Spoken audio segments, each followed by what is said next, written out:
Donc bonjour Lucien, merci beaucoup d'avoir accepté mon invitation sur Health Tech in Progress. Et en plus de ça, aujourd'hui c'est la première fois en direct, donc merci beaucoup, vraiment merci beaucoup. Et pour te présenter à nos auditeurs, est-ce que tu peux te présenter en quelques mots, nous raconter un petit peu qui tu es, et ensuite on va rentrer dans le détail de ton parcours entrepreneurial qui est déjà très conséquent. Merci Meriadec de m'avoir invité à ton podcast. Qui je suis un ingénieur de formation. J'ai 20 ans d'expérience en robotique chirurgicale, essentiellement dans le monde de la start-up, mais également dans le monde des grosses entreprises. Donc j'ai travaillé quelques années à GE Healthcare sur un système d'imagerie médicale, d'angiographie pour la radiologie interventionnelle. Et donc j'ai travaillé dans différents secteurs pour concevoir des robots d'assistance aux chirurgiens, d'abord en orthopédie, et puis ensuite en neurochirurgie, ensuite en chirurgie de la colonne vertébrale, puis ensuite un petit passage en imagerie médicale, et là aujourd'hui chez Quantum Surgical en oncologie interventionnelle. Oula, ça fait un sacré parcours. On va revenir justement toutes les étapes. Là, j'ai ma petite feuille ici avec toutes les questions préparées. J'espère que tu es prêt pour toutes les questions. Et une question, si tu écoutes mon podcast, tu dois t'y attendre. Et je vais la placer au début comme ça va être le fil rouge.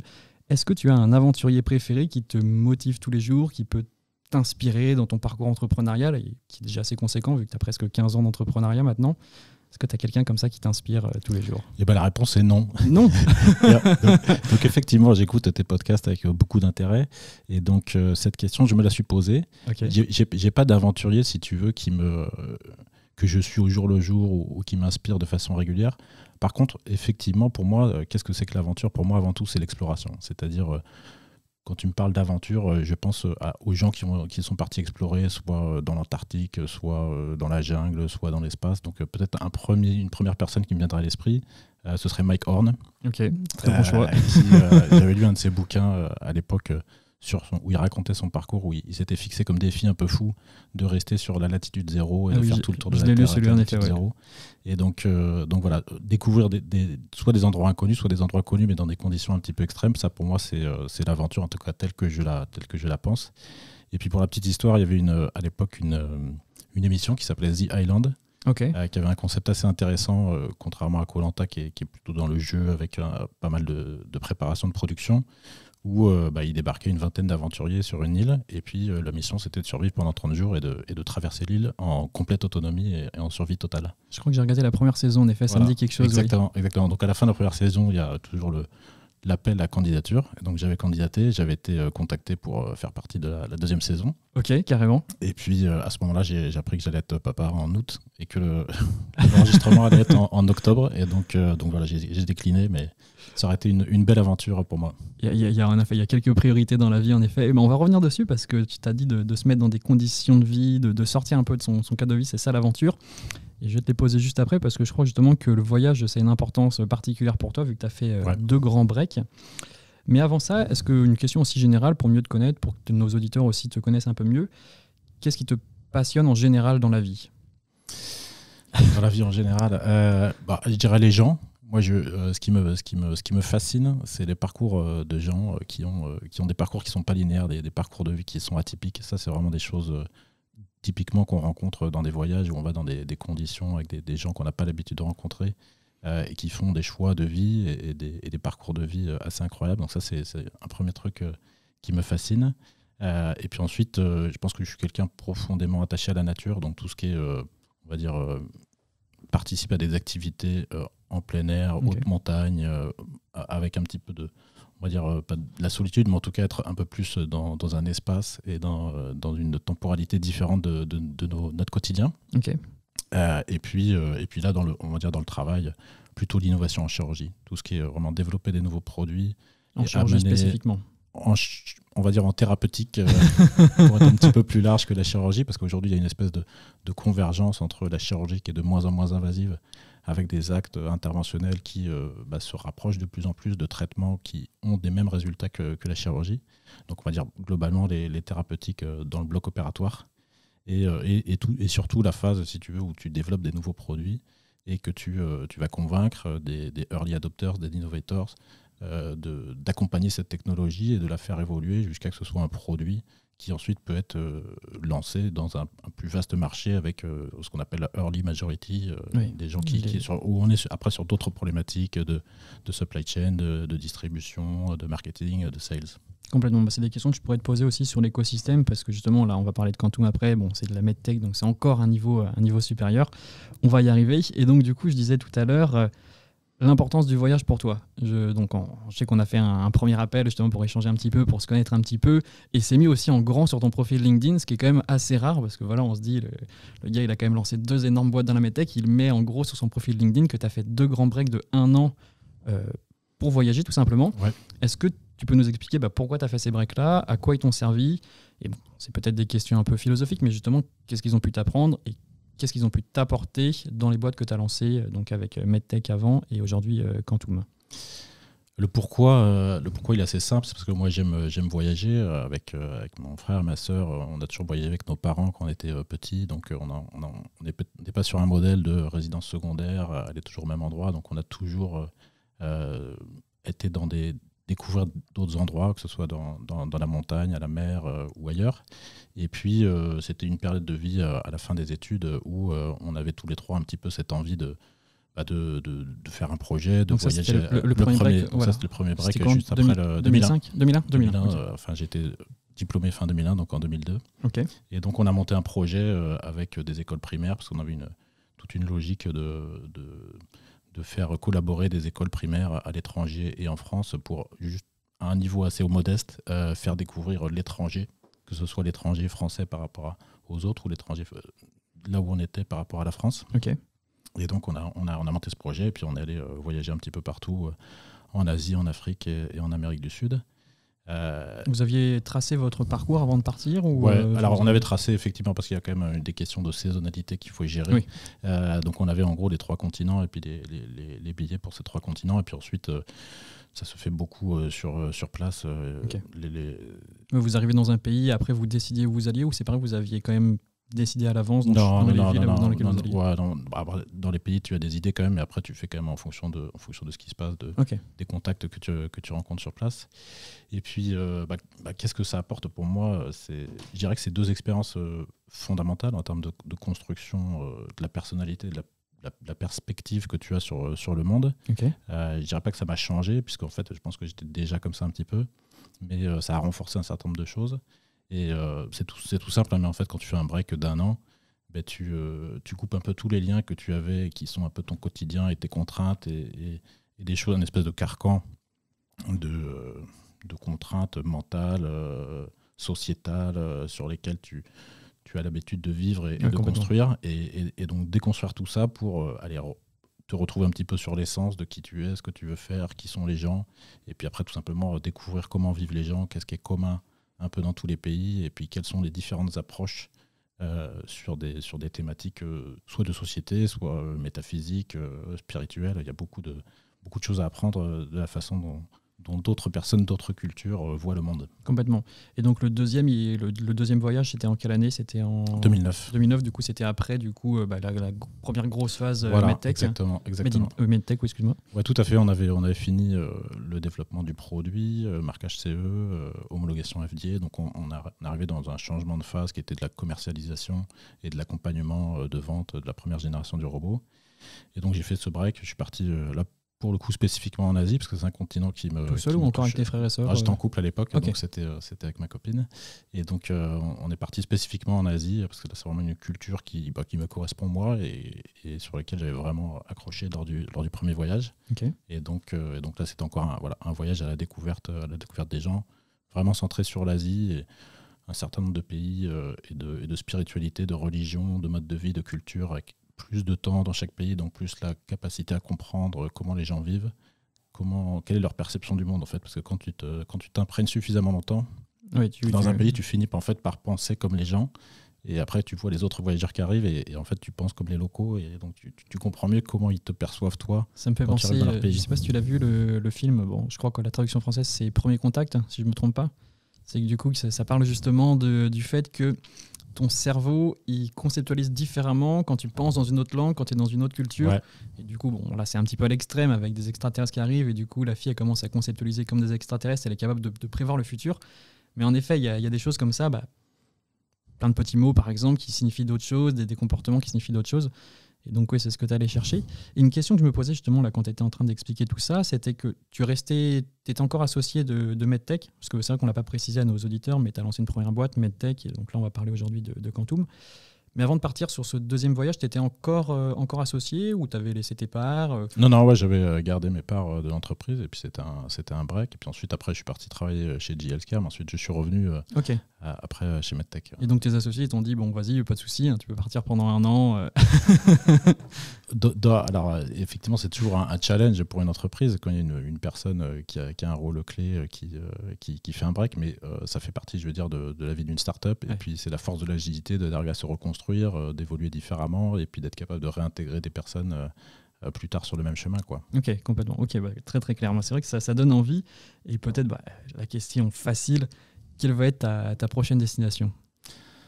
Ah, c'est une bonne question. Ça, ou peut-être le prochain break, de savoir est-ce qu'il y en aura un prochain bientôt. Ouais, là, il y a eu la période Covid, donc je te cache pas. Et puis, alors effectivement, entre-temps, j'ai quand même eu 3 enfants qui sont assez rapprochés en âge. Donc, j'ai 2 jumeaux, plus un qui a juste 2 ans de plus. Donc là, j'ai passé 3-4 années assez intenses au niveau familial.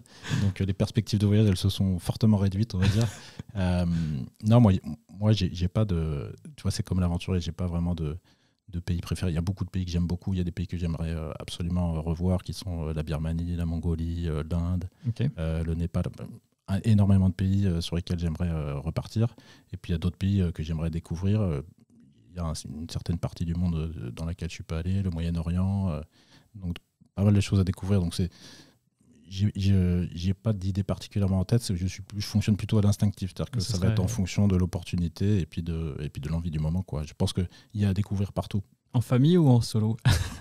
Question piège. Désolé si ta femme et tes enfants t'écoutent. L'idée, c'est plutôt en famille, si tu veux. Il y a une partie transmission, je pense. Tu reprends un peu le schéma, comme tu disais avec tes parents. Exactement. Je pense qu'il y a une transmission des valeurs et d'ouvrir ton enfant au monde qui fait partie de, en tout cas moi, ce que je pense de mes missions en tant que père, quoi. Ok, donc c'est quelque chose que tu conseillerais du moins à des étudiants en fin d'études de faire un break comme ça de 1 an avant de se lancer dans la vie pro. Mais ça, absolument. C'est-à-dire qu'en fait, moi je ne conçois pas qu'on fasse une vie sans faire un break. Parce qu'en fait, on est, si tu veux, aujourd'hui on est dans une société vachement centrée sur la récompense immédiate, la perspective de carrière. Il faut tout préparer très très très longtemps en avance, avec un schéma très préparé.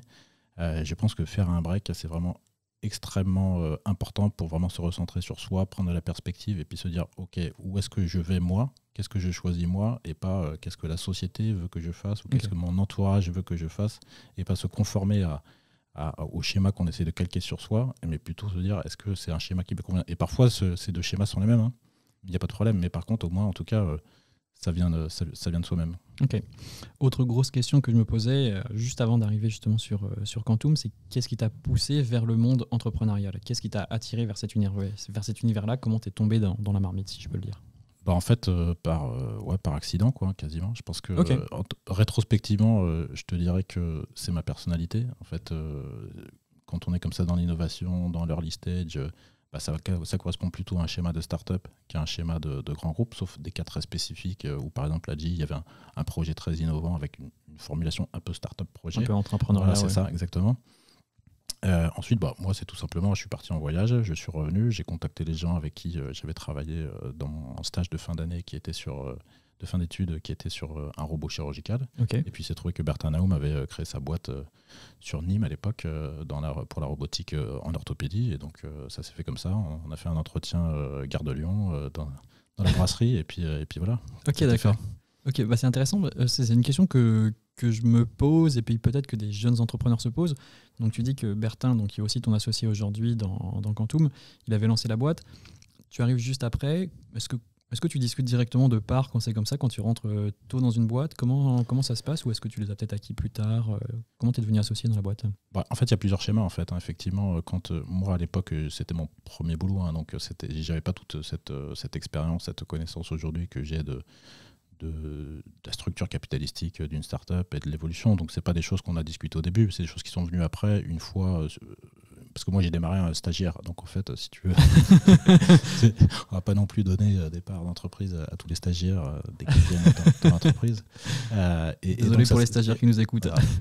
Mais donc voilà, après ça se fait en fonction du rôle que tu prends dans l'entreprise. Il y a des discussions qui se font et ça fait partie d'un schéma de rétention, de collaboration, d'implication des collaborateurs sur une participation dans le capital de la société. Après la deuxième aventure sur laquelle on est reparti, là on s'est plutôt mis d'accord au début tous les quatre en disant voilà, nous on veut reconstruire une entreprise. On ne sait pas ce qu'on va faire, mais on sait qu'à 4 on va y arriver. Et donc on s'est mis d'accord au début sur le schéma capitalistique de l'entreprise et puis on a démarré. D'accord. Peut-être pour les citer, du coup, c'est qui tes associés aujourd'hui? Donc Bertin Naoum, qui est le CEO, le président, directeur général de l'entreprise, Fernand Badano, qui est general manager, donc qui supervise un peu toutes les opérations et une partie de la stratégie, et puis Sophie Roca, qui est l'assistante de Bertin, qui nous a suivis depuis un certain nombre d'années. D'accord, ok. Une question que je me posais également, que j'aime beaucoup poser à mes invités, donc je vais peut-être te la poser par rapport à MedTech, donc la première boîte, et non à Quantum. Quelle vision de l'entrepreneuriat tu avais quand tu t'es lancé? Comment tu imaginais cet univers-là avec ton esprit candide il y a 15 ans, juste avant de te lancer? Comment tu voyais ça? Écoute, au risque de te décevoir, moi j'imaginais rien du tout. En fait, si tu veux, moi j'ai des parents qui ne sont pas dans le monde de l'industrie ou dans le monde privé. Donc c'est vraiment le monde... Le privé, en fait, c'est quelque chose que je ne connaissais pas du tout. Donc moi, j'y suis allé parce que je pensais que la robotique et la chirurgie, c'était quelque chose qui m'intéressait, qu'il y avait quelque chose à faire. Il y avait un projet. J'y suis allé et puis c'était parti. Et puis on a découvert au fur et à mesure. Et puis ce qu'il faut se rappeler, c'est que MedTech, ça a été une boîte de 4-5 personnes pendant quand même un certain temps. Oui. Donc tu vois, c'est Vous avez mis combien de temps avant de réussir à vous payer? Ça a été financé dès le début. D'accord. Mais il y a eu des moments plus faciles que d'autres, on va dire. En termes de financement, c'était entre la phase entre 2002, 2008, 2012. Il y a eu des moments un petit peu difficiles, on va dire. Avec quand même une très belle réussite au bout, justement, avec la vente à Zimmer, c'est ça, donc grosse boîte allemande, si je ne me trompe pas. Américaine, excuse-moi. Ouais. Oui, et oui, ils ont un nom un petit peu allemand, mais du coup américaine. Et avec une belle somme à la clé, donc c'est ce qui t'a permis aussi de te relancer directement derrière. Ouais. Pourquoi tu as eu envie de te relancer directement après, aussi rapidement? Parce qu'il y a eu beaucoup d'entrepreneurs. Je sais que j'ai échangé sur le podcast avec Benjamin Benamou. Oui, je dis pas de bêtises, des fois j'ai peur de me tromper sur les prénoms. Et justement, il disait qu'il faut être un peu fou pour se relancer quand on vient de lancer une boîte. On a galéré pendant quelques années, c'est toujours assez dur l'entrepreneuriat, il faut être un peu fou pour se relancer. Qu'est-ce qui t'a piqué pour te dire allons-y, je me relance? En fait, je sais pas, c'est comme pourquoi le boulanger il refait du pain le matin à 4h du matin, parce qu'il aime bien faire du pain. Je me suis fait prendre à mon propre jeu. Non, mais en fait, si tu veux, moi je le vois pas comme se relancer, parce qu'en fait c'est une sorte de continuité, quoi. C'est juste que tu reprends quelques étapes en arrière, mais ce qui est clair, c'est que on a fait le constat au bout de quelques mois dans le groupe Zimmer Biomet que c'était pas notre place et on n'avait pas une valeur ajoutée. Parce que vous étiez resté dedans, Tout à fait. Donc on a organisé une transition avec une nouvelle équipe de management et donc on a cadré les projets pour que l'entreprise elle puisse poursuivre. Et d'ailleurs ça s'est très bien passé par la suite et il y a eu un très fort développement en local à Montpellier. Mais après, une fois que tu dis que tu fais le constat que c'est pas la meilleure place pour toi et pour l'entreprise en termes de compétences, la suite logique c'est de relancer en fait. Okay, donc, juste pour nos auditeurs, pour bien qu'ils comprennent, qu'est-ce que faisait MedTech? Donc MedTech, à l'époque, on avait 2 robots. Un robot Rosa qui fait de la neurochirurgie crânienne, donc qui aide à insérer des électrodes profondes dans le cerveau. Donc, on va dire principalement pour 2 applications, l'épilepsie, donc les patients qui sont en général des pédiatriques, donc des enfants qui souffrent d'épilepsie, qui n'arrivent pas à être traités par des médicaments, donc tous les traitements ont échoué et qui ont eu un impact sur la vie qui est extrêmement lourd puisqu'ils peuvent faire 10, 12, 20 crises par jour. Et donc il y a un traitement qui permet d'implanter 10-15 électrodes dans le cerveau, qui est un geste assez risqué, mais qui permet, pour le coup, avec le travail avec le neurologue, d'identifier quelle est la zone qui est ce qu'on appelle le foyer épileptique. Puis une fois qu'on l'a identifié, ensuite on peut la traiter par de la chirurgie, y compris la chirurgie mini-invasive. Et donc ça, c'est une nouvelle technique qui existait en Europe depuis longtemps, mais qui était très compliqué à mettre en œuvre, et donc qui n'existait pas du tout aux États-Unis. Et donc aux États-Unis, ils faisaient des craniotomies, c'est-à-dire qu'en fait, ils ouvraient la boîte crânienne pour venir coller des électrodes de surface. Et c'était pas très efficace et quand même très invasif. Et donc l'apport de la robotique là, a permis de faire décoller complètement ce traitement aux États-Unis, et donc de traiter des patients qui n'avaient pas beaucoup de solutions jusqu'à présent. Et puis on avait lancé un deuxième robot, Rosa Spine, qui visait à assister les chirurgiens à faire ce qu'on appelle la fusion, donc solidariser 2 niveaux de vertèbres en plaçant des vis dans les pellicules qui sont des couloirs osseux assez étroits, et donc transitionner vers d'une chirurgie ouverte vers une chirurgie percutanée mini-invasive. Ok, d'accord. Ok, très clair. Bon, je ne sais pas si je pose la question maintenant ou plus tard. Vas-y, shoot ta question. Je shoot la question. Qu'est-ce qui vous a donné envie de vendre cette première boîte ? Alors, on n'avait pas envie de vendre, en fait. Ok. L'objectif d'un entrepreneur, c'est toujours d'essayer d'aller le plus loin possible. Ouais. Aujourd'hui, nous, dans notre secteur, la référence... Surtout dans la santé, j'ai envie de dire, parce qu'il y a des fois des secteurs où il y en a qui vont créer des boîtes toujours dans l'idée de se faire... Ouais, tu as raison. Alors, effectivement, je généralise à partir de mon cas particulier, donc c'est un peu faux, voire même très faux. Il y a des gens, effectivement, même dans la santé, qui, par exemple en orthopédie, qui font des boîtes d'implants uniquement dans le but de revendre à des grosses sociétés, parce que le marché est comme ça, il se consolide, il n'y a pas la possibilité vraiment d'être un acteur majeur sur un secteur pareil. Nous, on est dans la robotique, donc c'est un petit peu différent, et puis il y a quand même l'exemple de Intuitive Surgical, qui est aujourd'hui une énorme boîte mondiale, qui, par contre, est la seule à avoir réussi à transitionner dans cette phase de croissance pour rester autonome jusqu'au bout. Donc nous, notre logique, c'était vraiment d'aller jusqu'au bout, puisqu'en fait, ça reste nos produits, ça reste nos marchés, ça reste notre vision en fait, de comment on fait la robotique, quels produits, quelles sont les prochaines extensions, et donc d'aller le plus loin possible. Mais on est arrivé quand même à une phase où on va dire que pour franchir la marche du développement de l'entreprise, il fallait lever des capitaux de façon très significative. Et ça, c'était compliqué. D'accord. Et donc, en parallèle, on a eu des discussions avec Zimmer Biomet qui ont amené à une offre. Et donc, ensuite, il y a eu un choix entre est-ce que tu acceptes une offre qui est quand même très intéressante et qui permet de récompenser un peu tous ceux qui ont travaillé d'arrache-pied sur ce projet, ou tu prends le risque de continuer et ne pas réussir. Donc, sachant que voilà, c'était compliqué à ce moment-là quand même d'arriver à franchir cette marche. C'est un peu le palier que beaucoup d'autres medtech françaises ont du mal à franchir. Et puis on voit aujourd'hui l'émergence par exemple de capitaux chinois ou d'autres endroits qui sont aujourd'hui les seuls à nous permettre d'aller dans cette nouvelle phase de croissance, quoi. Ok, d'accord. Très intéressant. Et bon, j'ai 1000 questions vraiment à poser sur cette thématique-là. Donc on va peut-être pas faire un épisode uniquement sur cette thématique-là, mais bon, évidemment, c'est une décision que tu prends en équipe. Est-ce que c'est une décision que tu prends aussi en famille ? Je ne sais pas si tu avais déjà construit ta famille à ce moment-là. Est-ce que tu te dis, allons-y, je vends, ça permet de mettre la famille à l'abri, entre guillemets, et puis de mettre la maman à l'abri, si on veut faire... Alors là, pour le coup, c'est une décision entre associés. C'est-à-dire qu'en fait, la famille, là, pour le coup, la famille, elle n'est pas impactée, quoi. Ok. Donc il n'y a pas de... C'est assez transparent. Même pas financièrement, tu te dis, bon voilà, parce que forcément tu vends, tu récupères une somme, donc tu te dis, bon, au moins ça les met à l'abri, et puis je suis tranquille pour le futur. Oui, alors moi personnellement, j'ai jamais eu d'inquiétude particulière par rapport à l'argent. J'ai fait les études qu'il fallait pour avoir cet état d'esprit tranquille, et puis après, je suis pas hyper exigeant en termes de niveau de vie. donc je sais que quoi qu'il arrive... tu t'en sortiras. J'aurai de quoi nourrir ma famille. Voilà. Ok, non, mais c'est hyper intéressant parce que je sais que ça peut rentrer dans l'esprit de certaines personnes. Je sais que j'ai échangé récemment avec Paul-Louis de Better Eyes, donc, qui a été vendu à Résilience. Et ça rentre quand même un petit peu en compte dans la décision finale. On va rentrer maintenant dans le cœur du sujet, parce que là, on a tourné un petit peu autour du pot. Ça fait presque que 24 minutes.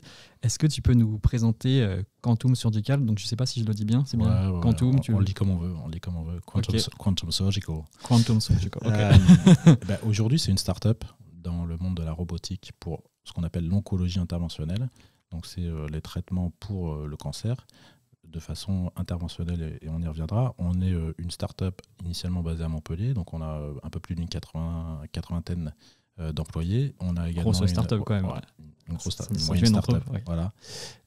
On a formé une joint venture en Chine avec un partenaire local. Donc ça, ce sera pour adresser tout le marché chinois, qui est quand même un énorme marché dans le monde des dispositifs médicaux et qui commence à être très friand de nouvelles technologies.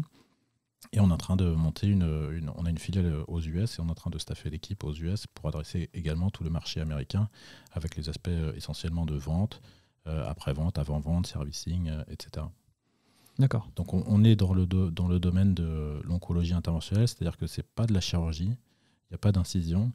On va en fait traiter par 2 voies différentes. Donc il y a soit l'endovasculaire, donc ça c'est des traitements dans lesquels on va insérer des cathéters et puis aller déboucher des artères, placer des coils, traiter des anévrismes, faire tout un tas de choses qui sont un peu de la tuyauterie. Ok. Du corps humain. Donc ça, Plombier du coup. Exactement. Donc ça c'est par exemple le robot RoboCat Ok. qui a un système d'assistance au cathétérisme. Donc ça c'est tout le volet endovasculaire. Et puis nous on est sur le volet percutané. Donc là c'est tous les gestes où en fait on va insérer une aiguille dans l'abdomen pour soit prélever des tissus, soit traiter une tumeur, donc faire ce qu'on appelle une ablation de tumeur avec plusieurs modalités d'ablation qui sont en gros par le chaud ou par le froid. Donc par le chaud, on a soit de la radiofréquence, soit des micro-ondes, Ok. et par le froid, c'est de la cryothérapie. Et donc c'est des techniques qui sont extrêmement intéressantes pour le patient, puisqu'en fait, il y a très peu de dommages pour le patient. C'est quasiment des traitements qui peuvent être faits en ambulatoire. Et puis, c'est des traitements très localisés. Donc, contrairement aux traitements systémiques, c'est pas tout le corps humain qui est traité, c'est uniquement la partie de la tumeur. Vous ciblez particulièrement le cancer du foie, c'est Voilà, ça? donc Okay. on a démarré, quand on a créé la société, on a pris le temps vraiment de réfléchir à l'idée, le produit, le marché, et donc on a identifié que ce marché du cancer du foie, il y avait un besoin clair d'avoir de l'assistance pour le traitement percutané des tumeurs, on va dire early stage, qui sont des tumeurs qui, si elles sont bien traitées, vraiment, il y a un bénéfice. Et donc, on s'est concentré sur le foie, mais c'est une technologie qu'on a aujourd'hui, dès le début, pensée pour en fait tous les organes qui sont dans l'abdomen, et puis plus loin, le poumon, l'os. Aujourd'hui, en oncologie interventionnelle, si tu vas à Gustave Roussy, dans une semaine, ils vont faire un foie, un poumon, un rein, de l'os. Donc, c'est une technique en fait qu'ils appliquent à différents organes du corps. Ok, d'accord, très clair. Je pense que tu l'as dit tout à l'heure un petit peu en filigrane, justement pour revenir sur l'émergence de l'idée. En gros, c'était de faire quelque chose qui n'était pas fait par MedTech. Donc, c'était quelque chose qui ne pouvait pas être fait à ce moment-là par MedTech. Et du coup, vous vous êtes dit, voilà, il y a quelque chose, nous, on veut le tenter, allons-y. Ouais, il y avait effectivement cette contrainte d'exclusivité, puisque comme on avait revenu de l'entreprise, on ne pouvait pas créer un concurrent. C'était la question que j'allais dire, c'était est-ce qu'il y a eu un pacte de non-agression pour dire, voilà, je ne peux pas aller... Tout à fait. Donc, en gros, Zimmer Biomet, aujourd'hui, c'est musculo-skeletal healthcare. Donc, en gros, prothèse de genou, prothèse de hanche, c'est en gros l'orthopédie. Donc ça, on a mis de côté. Et puis ensuite, on a pris le temps de réfléchir à déjà quels étaient les marchés qui étaient saturés ou qui étaient ouverts, où est-ce qu'il y avait des gros acteurs, des petits acteurs, des moyens acteurs, et puis ensuite quelles étaient les indications pour lesquelles il y avait encore un jet qui était très manuel, très dépendant de l'opérateur, assez compliqué à réaliser, mais quand il est bien fait par des experts dans des centres de référence, alors les résultats sont probants, sont équivalents à la chirurgie, et il y a un bénéfice patient qui est énorme puisque on bascule sur du mini-invasif, ou en tout cas on permet de traiter une tumeur qui n'était pas opérable. Okay. Donc on a essayé de trouver ce match un peu en fait sur un marché qui était disponible et un besoin clinique réel qu'on a confirmé assez rapidement avec des gens sur Montpellier. L'analyse de marché a dû être assez rapide finalement parce que vous l'aviez déjà faite, vous avez quand même une vue exhaustive de l'écosystème. Non, en fait, ça a pris quand même pas mal de temps. Ouais, ça a pris pas mal de temps. Je pensais que vous aviez presque eu l'idée entre guillemets en sortant de la première boîte. En fait, des idées, on en a plein parce que si tu veux, quand tu as une medtech de robotique chirurgicale en France, et puis que tu as un produit sur le marché, en fait, tes clients, ils ont leurs collègues qui sont en ORL, en crânio-maxillofacial, en radiologie interventionnelle, donc sur tout un tas de secteurs qui finissent par apprendre qu'il y a un robot et puis ensuite qui viennent discuter avec toi. Est-ce que ça vous intéresserait pas de faire un robot pour la chirurgie de l'oreille interne? Est-ce que ça vous intéresserait pas de faire un robot opportunités, pour... Donc, en fait, des idées, il y en a plein. Mais après, il faut quand même bien regarder quelle est l'opportunité économique et puis quelle est l'opportunité en termes de marché et puis quelle est la dynamique aussi de ce marché, quoi. C'est ça que c'est un gros challenge. Forcément, il y a plein de problèmes à résoudre en santé, mais c'est peut-être cette phase justement d'analyse marché qui n'est pas faite par tous, ce qui fait qu'il y a des applications, des solutions qui arrivent sur le marché, mais qui finalement, il y a un marché, mais c'est dur de trouver un business model pour financer ça, quoi. Complètement. C'est vrai que on a vu des projets qui étaient très intéressants sur le plan technologique ou sur le plan clinique, mais soit en fait il n'y avait pas vraiment de besoin, soit en fait le marché était trop petit pour justifier, parce qu'aujourd'hui on est dans un domaine, un modèle de start-up qui nécessite énormément d'investissement. Aujourd'hui on a levé 50 millions d'euros tout compris. Donc il faut quand même arriver à les justifier par un marché suffisamment significatif pour qu'il y ait quelque part un retour sur investissement des investisseurs. Est-ce que tu as un conseil pour nos auditeurs qui nous écoutent et qui entreprennent? Je sais qu'il y a beaucoup d'entrepreneurs, LSTech particulièrement, qui nous écoutent, pour justement faire cette analyse de marché. Est-ce que tu fais appel à des cabinets externes? Est-ce que tu le fais toi-même? Comment, peut-être voilà, deux, trois astuces de savoir comment vous avez mené votre étude de marché pour être sûr, même si on n'est jamais sûr, pour avoir le plus de garanties possible sur ce que vous alliez faire. Nous, on l'a mené en interne, parce que si tu veux, moi, c'est un travail que je fais depuis 20 ans, de regarder tout ce qui se passe sur le marché, dans tout c'est le travail du CTO. Il y a une veille, en fait, il y a une veille technologique et concurrentielle. Oui, donc c'est les deux, en fait. La veille techno, aujourd'hui, moi, elle est très liée à une veille marché. Donc, je surveille un petit peu tout ce qui se passe à la fois au niveau des différentes zones géographiques et des différentes sociétés.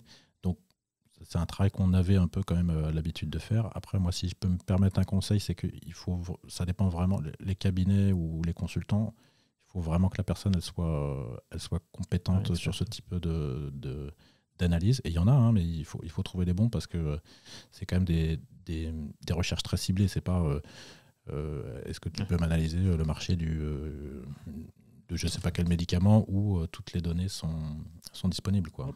Ok, donc merci pour cette réponse. Et maintenant, on va rentrer dans des questions un petit peu plus difficiles. Quel a été le plus gros défi que tu as eu à surmonter depuis les débuts avec Quantum Surgical? Le plus gros défi, je pense que dans une start-up qui a un modèle comme le nôtre, où il y a quand même beaucoup d'investissement et de technicité, on va dire, dans le produit qu'on développe, les deux vraiment piliers pour que ça fonctionne, c'est people and money. Okay. Donc, on a eu la chance en fait d'être accompagné assez tôt par un investisseur qui nous a fait confiance, qui est Alibridge Group. Donc la partie money a été réglée assez rapidement. Après, c'est pas non plus. C'était l'investisseur qui vous suivait aussi. Tout à fait. C'est un investisseur qui avait investi chez MedTech, qui avait fait une belle réussite et qui avait confiance surtout dans la leadership team et dans la vision et dans la mission qu'on avait construit. Donc après, le principal défi, c'est les gens, quoi. C'est-à-dire qu'il faut construire une équipe, faire venir des compétences assez différentes, puisque nous, on n'est pas juste une application logicielle indépendante. Donc il y a du logiciel, il y a de la mécanique, il y a de l'électronique, il y a de la robotique, il y a d'une expertise clinique, de la mécatronique. Donc il y a du qualité, il y a du réglementaire. Donc il y a toutes ces expertises à faire venir. Et donc le principal challenge, ça a été vraiment de construire assez rapidement cette équipe, parce qu'on est parti sur une ambition très forte dès le départ, donc de grossir très vite. D'accord. Et donc construire cette équipe, ça a été, je pense, le principal challenge. Après, une fois que tu as les compétences et que tu as les ressources financières, tous les autres problèmes se résolvent par l'équipe et par les moyens. Après, rien n'est facile, mais en tout cas, tu as tous les éléments pour y arriver. Donc, nous, ce qu'on a fait, c'est qu'on a recruté très rapidement une petite équipe avec ces quelques compétences clés pour mettre au point un prototype. Donc combien de personnes au début, on était la première année, on est arrivé à 8-10. Okay. Et donc ça nous a permis de mettre en place une maquette, un prototype pour convaincre les investisseurs. Et puis très rapidement, la 10e personne, on a pris une directrice RH. D'accord. Pour justement gérer toute la partie recrutement, les structurations des ressources humaines, pour accompagner la croissance ensuite de 10 à 30, de 30 à 50, de 50 à 80. Et donc on a pris après ensuite une deuxième personne spécialisée dans le recrutement, puisque c'était devenu vraiment un job à temps plein. Ok, hyper intéressant. Et est-ce que ça devait être marrant quand même de devoir se replonger, de remettre les mains dans le cambouis, parce que tu pars d'une équipe, vous avez fini à combien quand tu as fini avec MedTech? Alors, on devait être 80 en tout, dont 50 à Montpellier, un truc comme ça. Donc là tu repars à 8, et donc du coup ça veut dire que tu remets les mains dans le cambouis. Est-ce que tu as pris ton tournevis, t'es allé bidouiller des... En fait, c'est vrai que tu repars au début. Après, on a grandi quand même assez vite. Donc en fait, très rapidement, on a staffé des ingénieurs logiciels, mais c'est vrai que les premières réunions que j'ai faites avec Daniel et Jérémy, qui sont les deux premiers développeurs logiciels, on va forcément un petit peu plus dans le détail, dans le bas niveau. Mais la force de la croissance rapide, c'est de pouvoir justement s'extraire de cette opérationnel et de pouvoir se concentrer un peu plus sur la gestion de projet dans un premier temps, la construction de l'équipe, la construction de la roadmap et puis ensuite de la stratégie. Ok. Et grosse question, parce que c'est en plein dans l'air du temps, comment vous répondez aux questions justement de recrutement RH et de recrutement des techs particulièrement? C'est du travail, hein. C'est-à-dire effectivement. Alors nous, on a quand même l'avantage d'habiter à Montpellier, donc on a un cadre de vie qu'on peut faire valoir, qui est quand même important, qui est très agréable, qui est aujourd'hui un petit peu quand même dans l'air du temps. Avec la période Covid, les gens qui habitaient à Paris dans des conditions pas forcément faciles, ils réfléchissent à habiter dans un cadre de vie un petit peu différent. Ça peut être Nantes, ça peut être Montpellier. On l'a vu sur Nantes avec l'explosion des prix de l'immobilier. Donc il y a quand même une tendance de fond des gens d'aller rechercher plutôt le cadre de vie. Et puis maintenant, avec les nouvelles technologies, on peut quand même se déplacer vite et puis rester en contact avec ses proches. Mais par contre, après, c'est un gros travail. Nous, vraiment... je pense que les deux leviers qui nous permettent de faire venir des gens, c'est la mission, parce que vraiment, il faut vraiment avoir à cœur la mission pour venir chez Quantum Surgical, et puis deux, le leadership team, c'est-à-dire la confiance dans les dirigeants, la vision de l'entreprise pour en faire un succès et faire partie d'une aventure qui va se déployer. Ok. Est-ce que ça peut être un argument pour justement, on va dire, décentraliser l'écosystème health tech qui est quand même très parisien? Est-ce que ça peut être un argument de dire que dans les villes de province, il y a peut-être moins de concurrence sur les profils extrêmement talentueux qu'il peut y en avoir sur Paris, et donc du coup, une start-up pourra se développer avec des compétences encore plus fortes en province qu'à Paris? Ouais, je sais pas, hein, parce que nous, le vivier à Montpellier, il est assez restreint, donc on en a vite fait le tour, et puis ensuite tu vas recruter des gens qui viennent de partout en France, hein. Okay. Donc tu retombes dans le même schéma de compétition par rapport au marché global sur la tech, quoi. Ok. Ouais, il n'y a pas de spécificité particulière. Non. Ok. Et donc quels vont être là? Donc on a vu les défis, justement un petit peu comment tu y avais fait face. Quels vont être les défis à venir, ou plutôt quels sont les défis d'aujourd'hui et quels vont être les défis à venir? Les défis d'aujourd'hui, on a obtenu le marquage CE cet été. Donc là, on est vraiment dans le démarrage de ce qu'on appelle l'adoption clinique, c'est-à-dire installer quelques robots dans des centres qu'on appelle des centres de référence, qui vont être les innovateurs, qui vont accompagner cette technologie et puis nous aider à la transformer en un produit qui va pouvoir déployer à un plus grand nombre. Ça, c'est une phase qui est très critique, qui demande beaucoup d'accompagnement de notre part avec les clients, et puis beaucoup d'échanges des clients vers nous et de prise en compte de ce qu'ils nous font comme retour sur le produit, sur le workflow, sur les accessoires, pour vraiment mettre au point toute cette technologie. Et puis également mettre au point, nous, en interne, toutes les fonctions qui vont nous permettre de vendre le produit à plus grande échelle. Donc toute la partie supply chain, approvisionnement. Aujourd'hui, il y a quand même beaucoup de problèmes chez tout le monde d'approvisionnement, notamment de produits électroniques. Et puis la partie servicing, structurer tout ce qui est le post-market pour faire face à des perspectives de croissance de vente. Donc aujourd'hui, on a deux objectifs qui sont vraiment l'accompagnement clinique du robot dans les centres de référence et puis le lancement commercial, puisque on est comme une entreprise qui a pour objectif à vocation commerciale. Et donc ça, c'est un gros travail de vente. C'est des cycles longs, hein. On est sur des produits très complexes avec ce qu'on appelle du capital equipment, donc qui ont des cycles de vente assez longs. Et donc il y a beaucoup d'efforts à faire avant d'arriver à faire décoller la vente. Est-ce que ces premiers testeurs, ce sont des testeurs payeurs, ou est-ce que vous leur donnez gratuitement et puis vous travaillez avec eux pour développer le produit? Alors nous, notre conviction, c'est qu'il ne faut pas rogner la valeur de ton produit. Donc on est toujours dans une logique où il va y avoir effectivement un partenariat, puisqu'en fait on va échanger des choses. Donc eux, ils vont nous accompagner sur certaines choses, ils vont faire des études cliniques, ils vont faire un certain nombre nous accompagner sur un certain nombre de travaux.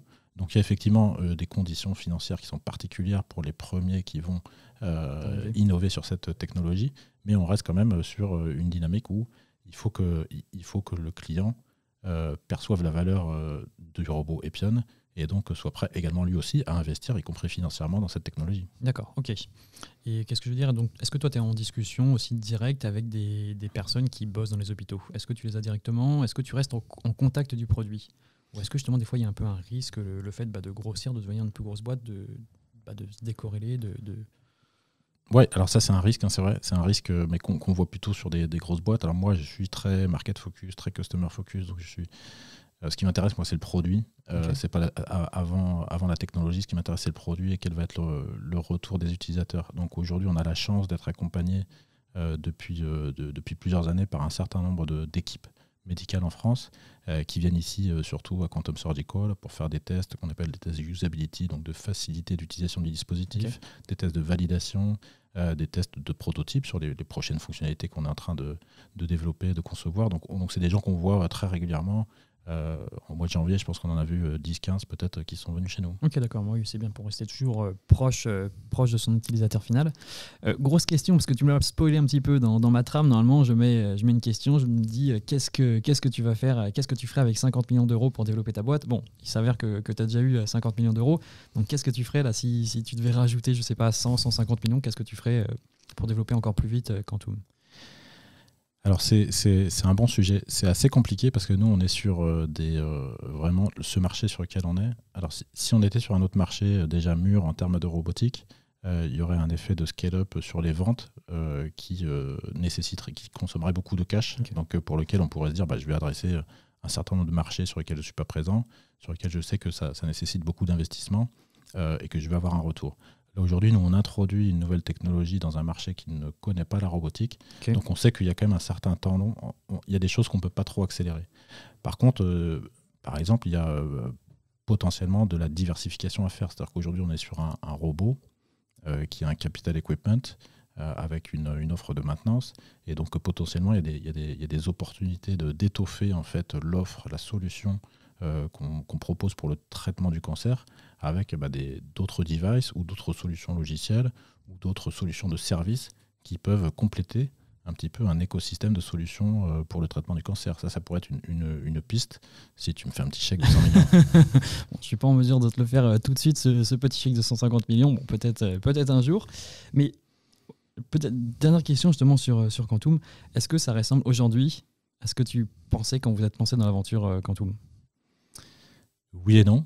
Parce que c'est intéressant de poser cette question-là. Je la pose généralement à des primo-entrepreneurs. Donc, la réponse, généralement, elle est non. Parce que forcément, quand on est primo-entrepreneur, on voit moins ce qui se passe après. Mais vu que là, tu es deux entrepreneur, je ne sais pas si ça se dit comme ça.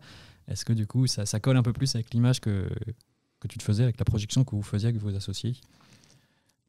Oui, sur le fait qu'on n'a pas changé de mission, on n'a pas changé de vision, on n'a pas changé de façon de faire et on est toujours dans le même état d'esprit et donc on vise toujours la même chose. Il n'y a pas eu de shift, si tu veux, de stratégie comme il peut y avoir dans d'autres boîtes de robotique chirurgicale qui ont basculé de la robotique à l'intelligence artificielle ou sur d'autres marchés.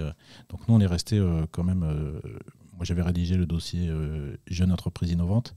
Bon, je pense que si je le ressors aujourd'hui, sur les 20 pages, il n'y a pas grand-chose à changer, quoi. Je pourrais le refiler demain sans trop de difficultés. Donc sur la vision, la mission, non, ça n'a pas changé. Après, monter une équipe de 80 personnes, c'est pas quelque chose qu'on a fait en aussi peu de temps. Donc en fait, forcément, ça... C'est nouveau, ouais, c'est nouveau. Et puis, on n'avait pas de perspective particulière, d'exemple de croissance aussi rapide. Et donc d'une certaine manière, c'est un peu différent. Et puis, on a fait quand même venir pas mal de gens d'autres environnements, d'autres milieux. Et donc là, par exemple, typiquement, on s'est mis à l'agilité dans toute l'équipe engineering. Okay. C'est un mode de fonctionnement nouveau qui apporte beaucoup de choses, qui est pas toujours facile à mettre en place, mais en tout cas qui apporte une autre vision. Et donc ça fait partie des choses qui vont changer. Une question, là, tu viens de m'y faire penser, tu viens tout juste de m'y faire penser. Quelle est peut-être la plus grosse bêtise que tu aies fait avec MedTech ou la plus grosse bêtise que vous avez fait avec MedTech et du coup que tu n'as pas reproduit aujourd'hui chez Quantum? Plutôt l'enseignement, Bon, pas bêtise, mais quel est l'enseignement principal que tu as pu retirer de Je pense que vraiment le principal enseignement qu'on a tiré, c'est de viser gros. Aim big, tu vois. C'est-à-dire que MedTech, ce qu'on a fait en 15 ans, on s'est dit, ça, on le fait en 2 ans. Okay. Et c'est vraiment... en fait, une logique un petit peu française de construire les choses petit à petit et puis de vraiment être sûr qu'on va avancer et de se dire que on est une petite start-up française, donc on peut lever 2 millions, alors qu'en fait, la même mission, la même boîte avec le même nombre de personnes aux États-Unis, il lèverait 10 fois plus d'argent et ils auraient beaucoup plus d'ambition. Donc vraiment, nous, quand on est reparti sur ce schéma Quantum Surgical, on est reparti avec une ambition qui était vraiment très différente de Quantum Surgical, de MedTech. Mais est-ce que du coup c'est quelque chose qui est possible pour des primo-entrepreneurs? Parce que c'est un peu c'est une question rhétorique, parce que j'ai peut-être un début de question, parce que forcément des investisseurs ils vont pas suivre des primo-entrepreneurs, ils vont du coup leur donner 1, 2, 3 millions peut-être, allez 5 millions s'ils sont vraiment séduisants, mais pour avoir des gros chèques, on va dire ça comme ça, comme vous du 40 millions, comme Résilience qui vient d'avoir 50 millions, c'est quand même des personnes qui ont fait leurs preuves avant et qui permettent d'aller très vite. Donc je suis complètement d'accord avec ce que tu dis, mais c'est que finalement l'écosystème fait que même si on pense gros, quand on est primo-entrepreneur, est-ce qu'on n'est pas un peu bloqué, quoi? Ouais, c'est sûr. C'est sûr que c'est pas le même challenge. Après, je pense qu'il y a peut-être, nous on est dans un créneau qui est très spécifique avec vraiment, donc il faut vraiment une bonne maîtrise du domaine par l'investisseur pour vraiment miser autant d'argent. Okay. Après, il y a peut-être d'autres créneaux qui sont pas des créneaux que moi je connais, sur des applications, sur des services en ligne, sur lesquels je pense qu'un primo entrepreneur peut viser, avoir de l'ambition très très rapidement, même si il n'a pas une histoire d'entrepreneuriat. Je vais donner l'exemple de Exotech Solutions. Donc qui a été fondé par Romain Moulin et Renaud Heitz, qui étaient deux amis à moi quand je travaillais chez Edgy Healthcare. C'était des primo-entrepreneurs et aujourd'hui, ils ont levé, je crois, 235 millions il y a quelques temps, là, avec une valorisation à plus de 2 milliards. Okay. Donc, parce que c'est un secteur très porteur de la robotique, la robotisation des entrepôts de logistique, Decathlon, Cdiscount, etc. Donc tous les petits robots mobiles qui vont chercher et préparer les commandes avec tout le système d'infrastructure logicielle qui le permet. Donc il y a des exemples, c'est possible, mais il faut être vraiment sur un marché porteur sur lequel effectivement il y a une évidence que c'est le futur et qu'il y a une énorme opportunité pour les investisseurs. C'est vraiment drôle qu'on arrive sur ce sujet-là précisément parce qu'en préparant plutôt l'épisode hier soir, je me posais la question de savoir si tu pouvais être amené à apposer ton tampon sur une boîte, notamment de robotique chirurgicale. Donc voilà, c'est une boîte qui veut lever des fonds. Ils ont le tampon Lucien Blondel, ils ont le tampon Bertin. Est-ce que c'est quelque chose que tu peux faire? Est-ce que, entre guillemets, tu peux aider tes petits frères, tes petites sœurs? Carrément. Okay. Moi, aujourd'hui, si tu veux, j'ai une activité sur le réseau social LinkedIn un de mes objectifs, c'est effectivement la promotion de l'écosystème de robotique médicale en France qui, je pense, a vraiment énormément d'atouts, puisqu'il y a une recherche de qualité, il y a des ingénieurs de qualité, il y a des financements à l'amorçage, au démarrage qui permettent, avec notamment le crédit impôt recherche et tout ce qui est BPI France, BEI, de démarrer un projet et puis d'aller jusqu'à la phase préclinique, clinique. Et il y a des très très beaux projets en France. Il y a Ganymède Robotique sur le podcast, Terraclion avec David Comartin. Il y a tout un écosystème de gens très compétents, très dynamiques. Et je pense qu'effectivement, il faut communiquer autour de tout ça parce qu'on a aujourd'hui une place, en tout cas moi ce que je vois au niveau de la visibilité mondiale, qui est assez faible en termes de visibilité. Donc les États-Unis, ils ne connaissent pas trop, sauf ceux qui sont vraiment très spécialisés, ils ne savent pas trop qu'en France, il y a 20 startups en robotique chirurgicale. Ils pensent que en fait, toute la robotique chirurgicale vient des US. Ok. Tu me fais penser à un débat que j'ai eu, enfin c'est pas un débat, c'est plus une question qui avait été soulevée, ou que j'ai soulevée avec David Comartin de Terraclion, que tu dois connaître forcément. C'est qu'il expliquait par exemple que, peut-être que je sais pas, peut-être que je vais pas m'attirer des ennemis, je vais éviter de dire des bêtises, mais que par exemple il y avait Medtronic qui était au conseil d'administration, je crois, du SNITEM, mais entre guillemets, ils avaient peut-être pas intérêt à booster la medtech française parce que du coup, si les startups, les boîtes medtech françaises restaient assez petites, ils pouvaient les racheter pour moins cher derrière. Qu'est-ce que tu en penses? Moi, je suis pas dans ces stratosphères institutionnelles, donc je vais pas me prononcer, mais ce qui est clair, c'est qu'il y a une espèce d'équilibre et de cycle entre les grosses entreprises et les petites startups, sachant que les grosses entreprises, elles ont énormément de mal à créer de l'innovation. Donc il y a un cycle tout à fait normal où en fait l'innovation vient des startups qui poussent le produit jusqu'à l'homologation, jusqu'aux premières années de commercialisation. Et après, à ce moment-là, ça devient des cibles, en tout cas un intérêt très fort potentiel pour les grands groupes qui ont beaucoup de mal à gérer l'innovation en interne et qui achètent clé en main des parts de marché ou une technologie pour leur propre business unit. Okay. Et donc là, effectivement, il y a dans ce jeu-là, il y a effectivement des enjeux de pouvoir, des enjeux de visibilité, de placement, pour lequel je ne me prononcerai pas. Oui, évidemment, on va faire attention. Ça, c'était un autre sujet, ça justement, c'était le fait que la santé, la health tech, c'était un milieu assez aseptisé. J'ai eu le débat, l'épisode il va sortir demain, donc demain après le tournage de cet épisode, avec comment il s'appelle, Adel Mebarki de Capcode, sur le fait que l'écosystème était aseptisé, donc on pouvait pas trop dire de choses, et justement aussi qu'il y avait que les entrepreneurs santé étaient peut-être moins communicants que dans d'autres branches de la tech. Ah ouais, ça j'en suis persuadé. Ce qui est clair, c'est que je pense qu'il y a un travail de communication à faire et un travail de communication collectif. C'est-à-dire qu'en fait, si chacun dans son coin essaye de porter sa voix, de faire reconnaître son expertise, sa marque, son produit, ce sera toujours moins efficace que si collectivement on arrive à porter une voix qui va en anglais c'est a rising tide lift all boats. Donc il y a une vague qui va porter en fait tous les bateaux, même si d'une manière ou d'une autre on va être concurrent sur certains aspects, sur le recrutement, sur un certain nombre de choses, peut-être même sur certains marchés. Il y a quand même à faire valoir un écosystème en France au niveau européen et puis au niveau mondial. Mais au-delà de ça, peut-être pour faire émerger des figures comme on peut en avoir justement, comme je disais, dans la tech. Bon, évidemment, il y a l'exemple de Elon Musk. Bon, c'est peut-être pas un bon exemple parce que du coup, il est vraiment largement au-dessus au niveau communication. Mais comment on pourrait, je veux dire, rassurer les entrepreneurs santé et leur dire, bon, c'est vrai que vous avez la propriété intellectuelle, c'est vrai qu'il y a des questions de brevets, etc. Mais n'hésitez pas à communiquer, quoi. Comment on pourrait leur insuffler cette fibre communicante sans qu'ils aient peur de se faire taper sur les doigts, sans que... Toutes ces questions aussi de levée de fonds, c'est des questions moi, qui reviennent très régulièrement sur le podcast. C'est pour ça que j'essaie de préparer mes épisodes pour ne pas mettre mes invités à défaut. Et je pense que c'est le domaine aussi un petit peu qui veut ça. C'est un domaine déjà très réglementé, très contraint. Donc en fait, à la fois sur des questions réglementaires, on n'a pas le droit de faire des claims sur le produit, on n'a pas le droit de revendiquer un certain nombre de choses. Et puis comme c'est un domaine compétitif dans lequel il y a des investissements sur le temps long, il y a quand même une stratégie de ne pas se dévoiler trop tôt pour ne pas donner des billes en fait, à la concurrence tout simplement et pour surprendre le marché au moment où tu arrives avec un niveau de préparation qui est suffisant. Et donc voilà, je pense que c'est aussi un domaine dans lequel intrinsèquement, je serais tenté de dire on est prudent dans la manière dont on communique. Mais il faut que ça change. Un autre domaine où la France est un peu prudente, hein. Donc transition, je fais mes transitions, je la trouve incroyable cette transition, on dirait vraiment un présentateur télé, c'est sur l'industrialisation. Est-ce que c'est des sujets sur lesquels tu réfléchis parce que vous êtes rendu à un niveau justement, là t'en parlais du sourcing des matériaux électroniques, etc., que c'était un peu compliqué actuellement, qu'il y avait une tension sur le marché. Est-ce que c'est des sujets sur lesquels tu travailles? Est-ce que, je sais pas, il y a des groupes de travail pour travailler sur l'industrialisation en France? On en parle beaucoup, mais où est-ce qu'on en est aujourd'hui, et notamment par exemple sur la robotique médicale? Nous, c'est pas aujourd'hui notre focus. Okay. Vraiment, on est vraiment sur le démarrage de la première génération. Donc nous, vraiment, notre focus, c'est apporter de la valeur à l'utilisateur final, à l'hôpital et au système de santé.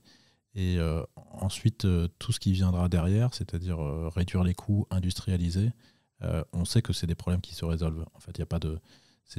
Effectivement, il y a certaines problématiques qui sont complexes, mais en tout cas, elles ne sont pas nouvelles. Par contre, définir quel va être le produit qui va réellement apporter de la valeur ajoutée en oncologie interventionnelle avec de la robotique, du logiciel et potentiellement autre chose, là on est vraiment sur quelque chose de nouveau sur lequel il y a vraiment énormément. Nous on est vraiment dans une logique de maximisation de valeur. Évidemment on travaille quand même sur l'industrialisation parce qu'on a des perspectives de production qui vont augmenter, mais on est sur des volumes assez limités qui font que pour l'instant c'est pas notre problème principal. Ok, d'accord, très clair, très très clair. Il faudra d'ailleurs que je mette peut-être une photo de votre bras robotique pour illustrer dans la tête de nos auditeurs à quoi ça ressemble. Une autre question qui m'a titillé, bon, je suis désolé, des fois je suis un petit peu taquin. Bon, sachant que vous avez revendu MedTech à Zimmer, qu'est-ce qui se passe si Zimmer vient vous voir et vous dit on rachète Quantum? Alors le cas de figure ne va pas se présenter, enfin je pense pas. Aujourd'hui nous on reste quand même dans l'oncologie interventionnelle des tissus mous, donc tout ce qui est l'abdomen, le foie, le rein, potentiellement le pancréas, le poumon. Et donc eux ils sont vraiment tous sur le squelette, donc en fait tout ce qui est os. Et tout ce qui est os dans lequel il y a des traitements pour positionner des implants, des prothèses. Donc on est vraiment dans deux mondes séparés. Donc aujourd'hui, il n'y a pas d'overlap possible. Après, il y a d'autres acteurs de la même taille, tout plus gros, qui sont dans ce domaine de l'oncologie interventionnelle et qui s'intéressent forcément à nous et à d'autres personnes d'ailleurs, et c'est tout à fait logique. Et donc voilà, ça c'est des discussions, on sait qu'on va les avoir un jour avec quelqu'un. Et puis nous, notre intérêt, c'est d'aller le plus loin possible, pour être dans la meilleure position possible, pour faire le bon choix pour l'entreprise, pour les salariés, pour les actionnaires et pour le produit au final. Ok, c'est très intéressant ça, j'en profite. C'est jusqu'à quel point vous voulez pousser la boîte, ou plutôt quelle est l'offre qui vous ferait réfléchir vraiment, sachant que vous êtes dans la deuxième boîte, donc l'idée c'est d'aller plus loin que la première. Qu'est-ce qui vous ferait vraiment réfléchir pour vendre tout simplement? Nous, on est vraiment dans une logique de il faut aller le plus loin possible. Okay. Et donc, il n'y a pas de réflexion sur l'offre. C'est-à-dire qu'en fait, On est vraiment sur comment on va faire grandir l'entreprise, maximiser la valeur, pas en termes de capitalisation, mais vraiment la valeur qui est fournie par les produits et les services de l'entreprise, jusqu'au maximum de ce qu'on peut dans les conditions d'une startup qui sont celles qui permettent d'aller le plus vite possible, on va dire, dans cette direction. Donc vraiment la question de l'offre aujourd'hui, elle ne se pose pas du tout. Nous, on a vraiment un chemin là, sur les 3 prochaines années. Et il y a déjà beaucoup de choses à délivrer, et donc on va se concentrer là-dessus. Tu me voyais sourire, j'allais te poser la question opposée de savoir si à l'inverse, vous étiez en train de regarder des jeunes startups qui arrivaient pour peut-être racheter une startup et du coup faire des fusions. Je sais que c'est une thématique qui est vraiment dans l'air du temps, j'en parle là, dans mes discussions actuellement, ça revient très régulièrement que pour que l'écosystème français brille à l'étranger, il faut une consolidation, il va falloir des fusions, etc. Donc, est-ce que c'est un sujet que vous avez sur la table? Est-ce que vous commencez à regarder les petites startups de robotique qui sortent à droite à gauche pour... Alors nous, on ne va pas regarder forcément les startups de robotique parce que vraiment, si on consolide, si on fait une acquisition d'une autre entreprise, ce sera plutôt pour ce que je disais au début, c'est-à-dire étoffer le portefeuille de produits et de solutions autour de ces mêmes thématiques qui est l'oncologie. Okay. Donc, nous, on n'a pas de logique à racheter, par exemple, quelqu'un qui ferait un même robot sur soit complètement quelque chose de différent. Ganymede Robotics qui font un superbe système pour la chirurgie osseuse. Là, on serait sur 2 marchés complètement différents. Donc, ce serait une dynamique qui serait trop compliquée à poursuivre. Donc, ce serait plutôt sur des systèmes qui seraient complémentaires aux robots dans le traitement du cancer.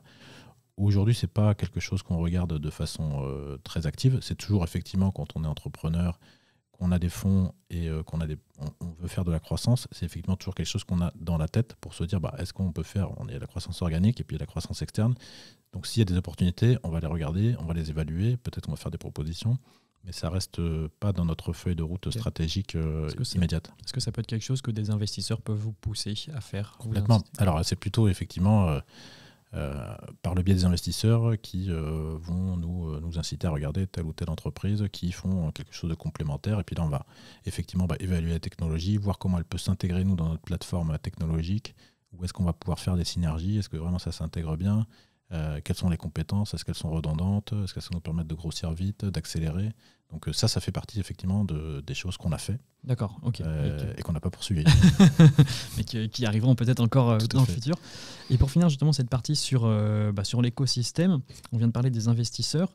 Et j'ai souvent entendu parler sur le podcast, dans des échanges à droite à gauche, informels, formels, que la medtech c'était le parent pauvre de la LS Tech. Est-ce que c'est toujours le cas? Est-ce que tu peux nous parler peut-être de la dynamique que tu observes? Tu parlais tout à l'heure des fonds chinois. Il me semble d'ailleurs que l'un de vos investisseurs principaux, il est chinois, si je ne me trompe pas. Est-ce qu'aujourd'hui, on est structuré en France, en Europe, pour financer les startups medtech?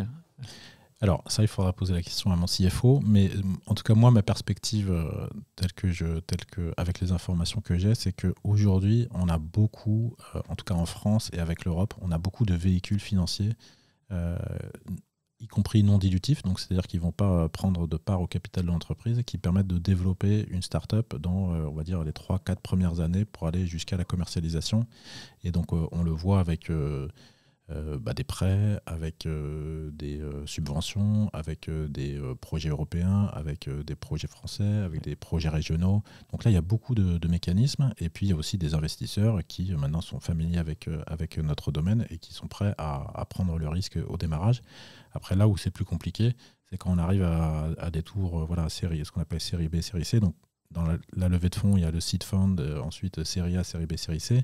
Là, quand on est au 2e et 3e tour, là, il faut vraiment des gros acteurs qui ne peuvent pas être français, donc qui sont européens. Et c'est peut-être là où on a plus de problèmes à convaincre des fonds d'investir dans des marchés qui ne sont pas encore existants. En fait, c'est des marchés à créer. Nous, on est sur un marché qu'il faut qu'on crée. Okay. Donc, contrairement, par exemple, à d'autres entreprises qui sont sur un marché qui existe déjà, où il y a déjà un certain nombre d'acteurs qui fournissent des solutions, et donc la taille du marché adressable, elle est bien connue. Nous, on est sur un secteur où on va, en même temps qu'on va commercialiser le produit, on va créer le marché. Donc il y a un espèce de double challenge.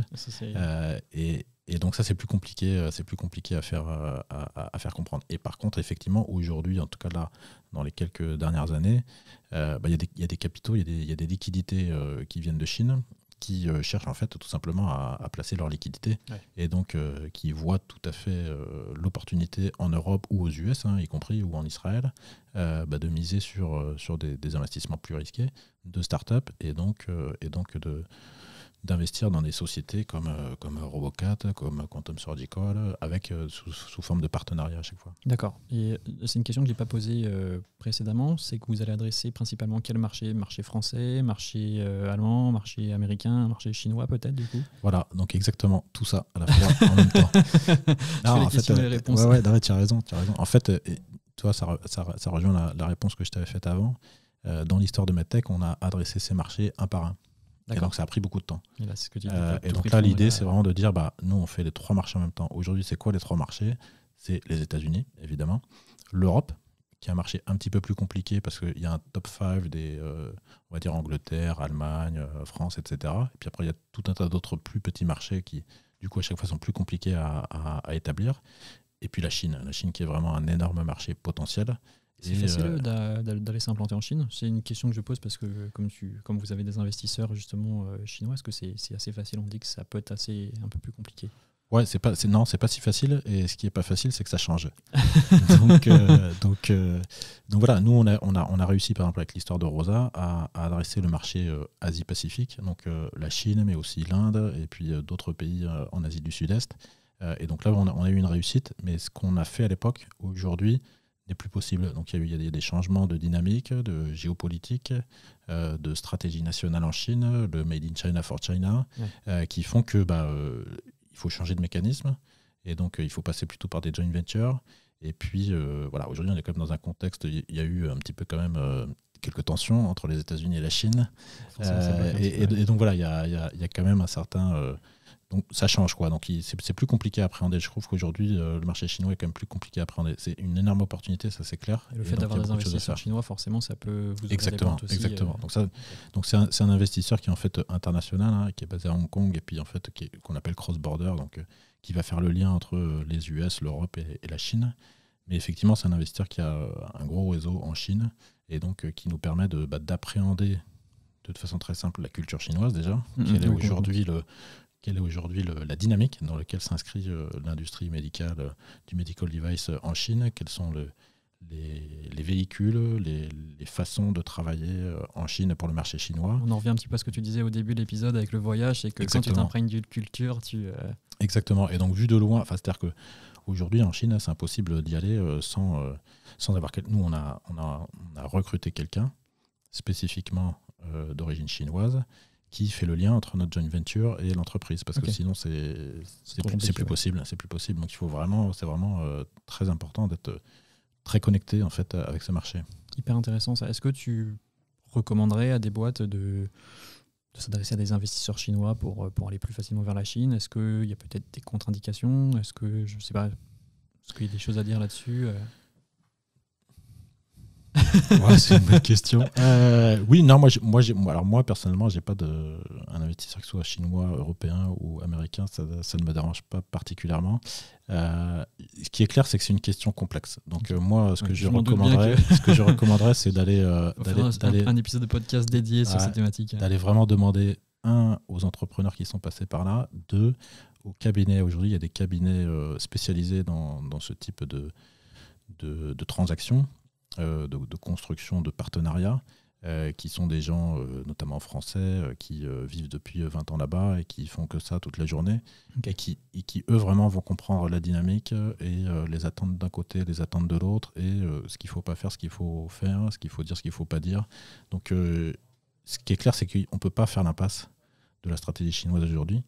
Mais par contre, il faut être vraiment bien accompagné. Ouais, l'accompagnement, c'est un petit peu, de toute façon, c'est la clé de voûte de l'entrepreneuriat. J'ai vraiment l'impression, c'est ce qui revient très très souvent. Et pour finir cet épisode, je vais te poser plutôt quelques petites questions, un peu plus informelles, si on peut dire ça comme ça. Quelle a été ta plus grande surprise sur l'année 2021 ? La rencontre avec des gens. Ok. Au travers du réseau LinkedIn, là, je me suis connecté avec beaucoup de gens. Et j'ai fait des très très belles rencontres de gens que je n'aurais jamais rencontrés sinon. Podcast, qui vivent à la fois dans des pays plus loin et y compris des gens qui habitent pas très loin de chez moi. Ok. Et voilà, pour moi, c'est vraiment la rencontre avec les gens, la connexion. Est-ce qu'il y a eu un fait marquant autrement, quelque chose, un gros événement peut-être que tu n'attendais pas avec Quantum Quantum, en fait, on a livré ce qu'on avait dit, donc on était très contents. C'était le milestone, c'était d'avoir le marquage CE avant de déclencher la levée de fonds juste derrière. Tout à fait. Okay. En gros, vraiment les deux étapes clés, la levée de fonds et puis le marquage CE, qui sont vraiment l'aboutissement d'un travail très important de toute l'équipe pendant 4 ans et qui sont vraiment la clôture en fait, d'un cycle de l'entreprise et qui permet d'ouvrir aujourd'hui ce nouveau cycle qui démarre avec un premier système installé à l'Institut Gustave Roussy, des premiers patients qui sont traités, des retours utilisateurs, des perspectives commerciales. Donc effectivement, c'était vraiment la clôture d'un premier cycle de 5 ans, et puis là, on réouvre un nouveau cycle de 5 ans. Mais pour moi, c'était... ça faisait 4 ans que je l'attendais. Hein, quand même, donc, c'était quand même plus rapide, le cycle était beaucoup plus rapidement que le premier avec MedTech, donc sacrée réussite là-dessus. On l'a évoqué, je pense, tout à l'heure un petit peu. Parce que tu disais que quand tu entreprends, forcément, tu reçois des sollicitations de personnes qui voudraient travailler avec toi, qui te proposent peut-être des nouveaux projets. Si tu devais relancer une boîte aujourd'hui, qu'est-ce que tu lancerais dans la santé, hein, je m'entends. C'est une bonne question. Il y a beaucoup de technologies qui m'intéressent, là, qui sont un peu périphériques à notre système. Je vois pas mal de choses intéressantes, notamment sur la réalité augmentée, la réalité virtuelle, la télémédecine en chirurgie, et puis plus globalement tout ce qui est digital health. Donc ça, c'est des technologies pour lesquelles j'ai une certaine conviction et une certaine opinion. Donc ça, ce serait, on va dire, un peu une solution de facilité, puisque c'est des domaines que je connais. Après, tu vois, on en parlait tout à l'heure, je pense que autour de la connexion, il y a des choses à faire autour de la connexion entre le patient et le praticien, et autour de la santé mentale. Là, c'est un peu 2 pistes là que je vois qui sont en train d'émerger avec des solutions connectées justement qui font effet de levier du digital pour avoir une logique un petit peu plus simple plutôt que le patient qui va faire 4 heures de route pour voir un praticien pendant 10 minutes et puis ensuite repartir et puis pas avoir de nouvelles pendant 6 mois. Donc là, il y a faire le lien entre le patient et le praticien et l'institution de santé. Ça, c'est un domaine, je sens, où il y a beaucoup d'opportunités avec la technologie. Et après, est-ce que les business models y suivent derrière? C'est toujours une grosse question. Parce que c'est une épiphanie que j'ai eue pareil hier soir en préparant cet épisode. C'est que j'étais en train de me dire que finalement, la medtech, même si c'est un peu plus dur que par exemple la e-santé, c'est, on va dire, les business models ils sont plus clairs, quoi. C'est que là, toi, tu fais un robot, tu fais un device, tu le vends, tu sais à peu près à qui tu vas le vendre, quoi. C'est beaucoup plus compliqué quand tu es sur la digital health, des choses comme ça, où tu as des business models qui sont un peu alambiqués. Tout le monde veut travailler avec les assurances, mais c'est galère. Le remboursement, on n'y est pas encore totalement et ça avance pas assez vite. Je sais pas si tu as alors, en tout cas, typiquement, c'est un domaine que je maîtrise beaucoup moins bien. Donc, effectivement, on est plus sûr de la vente de services, donc avec un business model qui est complètement différent et qui, je pense, effectivement, est en train de changer, hein, tout simplement. Et même y compris, nous, dans la medtech, le business model, il est en train de changer. On est en train d'évoluer d'une vente de capital equipment vers une vente plus ou moins de services. Parce que aujourd'hui, il ne faut pas se le cacher, les robots chirurgicaux, c'est un investissement assez important pour les hôpitaux. Et donc, il y a des logiques à être plus dans des offres où donc il y a plusieurs types d'offres possibles, hein, mais il y a du leasing, du pay-per-use, de la location, de la location avec option d'achat. Donc, on est en train de shifter un petit peu de ce modèle avec une grosse acquisition upfront vers en fait, quelque chose qui va être plutôt payé par mois à l'usage ou selon les modèles. Et donc, je pense que ça, c'est effectivement l'autre modèle de service dans le digital health. Et ça, typiquement, ça fait partie des gros challenges si tu te lances, toi, Meriadec. dans la medtech. Ouais. Mais en tout cas, ça, c'est à chaque fois que je fais des épisodes comme ça me donne envie d'en refaire d'autres parce que là, il y a des thématiques. Là, je vois bien une table ronde justement sur cette thématique très précise du business model dans la medtech. Donc, peut-être que je te solliciterai prochainement pour ces thématiques-là. Une question, voilà, un peu pareil, là, je t'ai posé la question de savoir quelle boîte tu aimerais lancer. Si on sort un petit peu du cadre, quel métier tu aimerais essayer? Ah bah là, tu vois, si on en parlait tout à l'heure, là, moi, ce que je kiffe là en ce moment, c'est le son. Ok. Parce que j'ai lancé mon podcast là. C'est vrai qu'on n'en a pas parlé. C'est quoi le nom déjà? Less Invasive Podcast. Ok. Et donc, c'est un podcast dédié à éduquer sur la chirurgie mini-invasive et les traitements mini-invasifs et puis toutes les technologies d'assistance au bloc opératoire et en radiologie, qui sont la robotique, la navigation, la réalité augmentée, la réalité virtuelle, l'intelligence artificielle, et tout ce qui est autour de la data et fait de levier avec l'intelligence artificielle. Et en fait, je découvre, c'est un métier que je découvre avec tous les aspects d'enregistrement, les aspects de production, les aspects de communication, de promotion. Et autant la vidéo, je suis également convaincu que c'est le média du futur. Donc l'audio et la vidéo, pour moi, c'est deux métiers du futur. Donc c'est pour ça que je m'investis personnellement là-dedans. En tout cas, j'essaie de grandir là-dedans. La vidéo, je ne suis pas extrêmement à l'aise, mais en tout cas, l'audio, il y a un format que tu connais bien, qui est un format que je trouve assez intime en fait, dans la relation entre celui qui parle et celui qui écoute. Et donc, j'apprécie beaucoup. Et là, c'est vraiment quelque chose que je découvre avec ta table de mixage. Et là, les deux magnifiques micros. Et c'est quelque chose que j'ai envie d'explorer. Ouais. Complètement. Mais tu sais que la vidéo, en fait, elle revient au galop. Pas elle revient au galop, mais j'ai observé un truc très drôle, c'est que Spotify, qui était normalement initialement uniquement sur l'audio, ils viennent d'intégrer la vidéo comme sur YouTube. Ah ouais, j'ai pas vu ça. Bah, c'est sur la nouvelle mise à jour et je trouvais ça très étonnant. Donc c'est drôle de voir aussi que les gens consomment par exemple du podcast en vidéo. Bon, moi le premier par exemple sur les podcasts anglophones, pour mieux me concentrer, j'ai tendance à préférer le voir en direct. Comme ça, je sais pas, tu vois les mimiques, tu te remets dans la situation, quoi. Et bah écoute, le guest, l'invité que j'ai fait juste vendredi dernier, je lui ai envoyé l'épisode dans tous les formats et il m'a dit je vais regarder sur YouTube. Bah oui, c'est ça. Et je pense qu'aussi, il y a une différence générationnelle. Je pense si on parle vraiment purement statistique podcast, c'est qu'on observe en YouTube, c'est peut-être un public un peu plus âgé. J'ai peut-être constaté ça parce que c'est une plateforme qui est plus connue. Je sais que la génération de mes parents, ils connaissent pas du tout le podcast. Par contre, YouTube, ils connaissent. Donc je pense qu'aussi, il y a ça. Il y a une forme de segmentation générationnelle, si je peux dire ça comme ça. Une question que j'aime beaucoup aussi poser à mes invités là, sur ces questions de fin, ça me permet aussi de m'ouvrir à d'autres thématiques. Est-ce qu'il y a un domaine sur lequel... de toute façon, tu viens de répondre à la question, je suis bête, j'allais poser la question de savoir est-ce qu'il y a un domaine sur lequel tu es en train de monter en compétence. Donc tu l'as dit, c'est tout ce qui est audio. Là. Moi, je suis vraiment convaincu qu'il y a une opportunité pour les entreprises aujourd'hui de créer leurs propres médias. Ouais. Et ça, on l'a vu en tout cas, moi, je l'ai observé en robotique chirurgicale dans certains pionniers qui ont choisi cette voie et qui sont aujourd'hui leaders sur le marché, qui n'est pas le device, mais en tout cas le marché du recrutement, uniquement parce qu'ils ont fait le choix de créer leurs propres médias. Okay. Et donc ça, je suis vraiment persuadé qu'à la fois sur l'audio, donc le podcast est un format, puis il y a aussi le live, je pense, qui est très important. Et sur la vidéo, on est en train de basculer d'un mode où les entreprises envoient leur communiqué de presse à toute une flopée de journalistes, presse, radio, TV, et puis en espérant qu'il y en a un ou deux qui vont le récupérer au vol et qui vont faire des demandes d'interview. Et puis en fait, c'est quand même plus efficace d'être soi-même son propre média et puis de own the narrative, c'est-à-dire posséder la narration, être soi-même aux manettes de la narration. Et c'est pas ni l'un ni l'autre, hein, c'est pas exclusif, mais c'est largement complémentaire.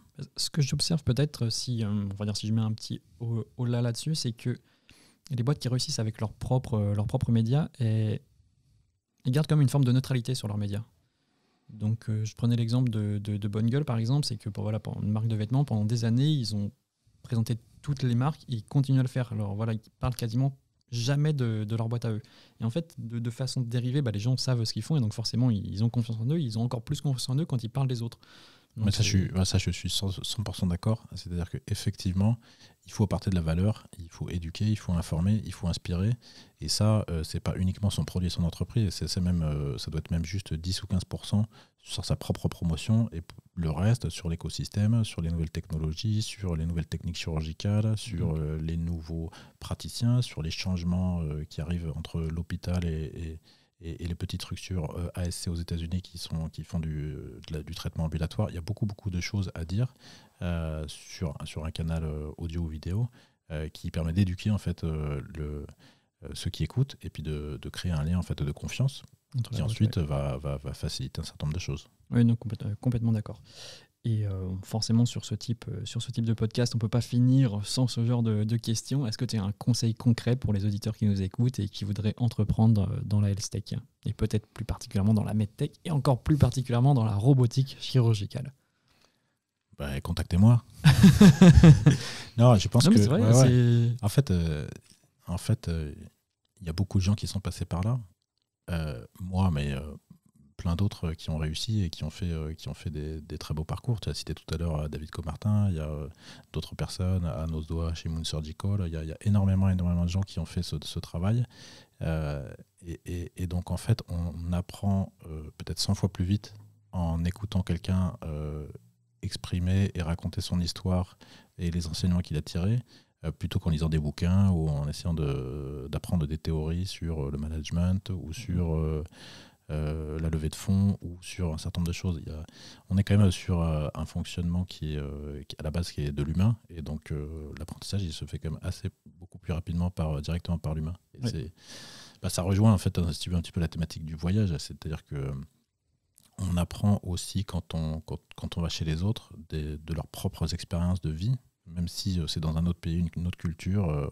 On est finalement tous des êtres humains avec les mêmes problématiques ça me fait penser dans le quotidien. À Invivox.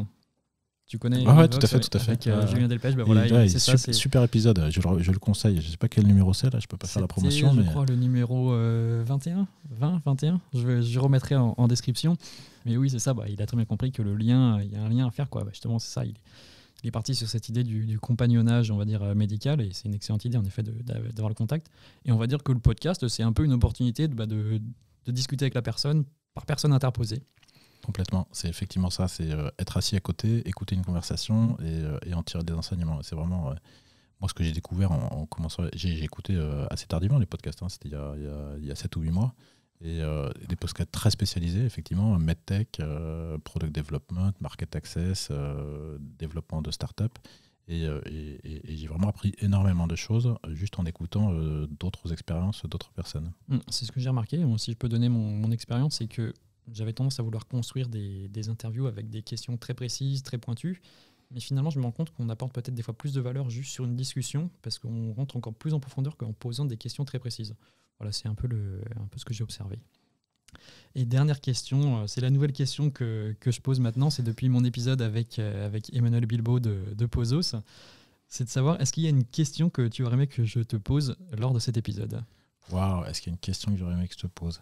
Ça, c'est hyper réflexif. C'est un peu spirituel, mais du coup, il m'avait retourné la question, Emmanuel Bilbao. Donc, il m'avait dit, qu'est-ce que tu as appris, il m'a demandé. Non, moi, tu vois, j'arrive sur ce podcast avec une démarche d'ouverture, et donc en fait, toutes les questions sont bonnes à prendre. Et donc, j'ai pas d'attente. J'y arrive avec vraiment l'horizon des possibles et une ouverture totale. Et donc, j'ai aucune attente particulière vis-à-vis de toi, si ce n'est justement ce que tu dis, c'est-à-dire d'être dans une logique de conversation. On va pouvoir peut-être dériver un petit peu du fil conducteur, mais aller sur les sujets qui, en gros, nous intéressent tous les deux et qui donc potentiellement intéressent les gens qui écoutent. Oui, complètement. Je pense qu'on a réussi. J'espère que ça aura intéressé nos éditeurs. En tout cas, merci beaucoup, Lucien, parce que tu m'as fait confiance. C'était la première fois qu'on faisait un épisode en physique avec tout le matériel. Il y aura aussi la version vidéo. On peut faire coucou à la caméra qui est là-bas. Donc, les personnes pourront voir à quoi ça ressemble. Vraiment, merci beaucoup pour ta confiance. Et merci à toi. On va regarder ce qui se passe chez Quantum.